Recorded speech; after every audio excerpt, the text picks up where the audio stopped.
નમસ્તે ફ્રેન્ડ, આજે આપણે બનાવશું મગનું શાક। એના માટે મેં એક વટકી મગ લીધેલા છે। હવે આપણે એને ધોઈ અને કુકરમાં નાખી દઈશું। મગને આપણે ધોઈ લઈએ। મગ આપણા ધોઈ લીધા છે, તો હવે આપણે એમાં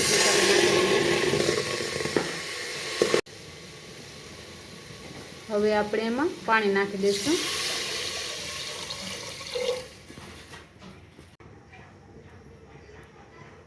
હવે આપણે આમાં થોડુંક મીઠું નાખી દઈએ અને બંધ કરી અને સીટી લગાવશું 4। મગમાં નાખ્યા માટે મેં 2 ટમાટા લીધા છે, 3 મરચાં અને 6 થી 7 કરી લસણની લીધી છે। મગ આપણા બફાઈ ગયા છે, હવે એનો આપણે વઘાર કરી લઈએ। મરચાંને લસણને મેં કૂટી લીધા છે અને ટમાટરને 2 કટિંગ કરી લીધા છે। વઘાર માટે તેલ લઈ લીધું છે।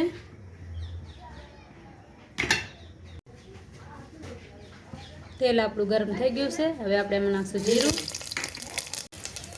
હિંગ, લીમડાના પાન। આમાં મેં મરચાં અને લસણની જે પેસ્ટ કરી હતી એ નાખી દીધી।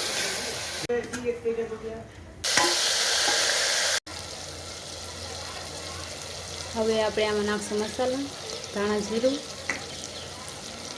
લાલ મરચું અડધી ચમચી જેટલું, હળદર।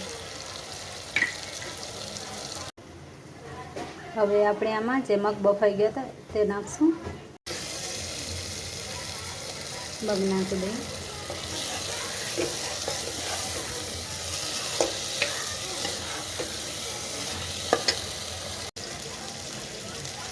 હવે આપણે આમાં થોડુંક મીઠું નાખી દઈએ। મગમાં નાખેલું છે બાફેલામાં, તો જરાક જ નાખશું।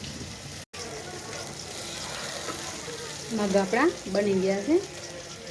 વિડીયો સારો લાગે તો લાઈક સબસ્ક્રાઈબ જરૂર કરજો। Thank you.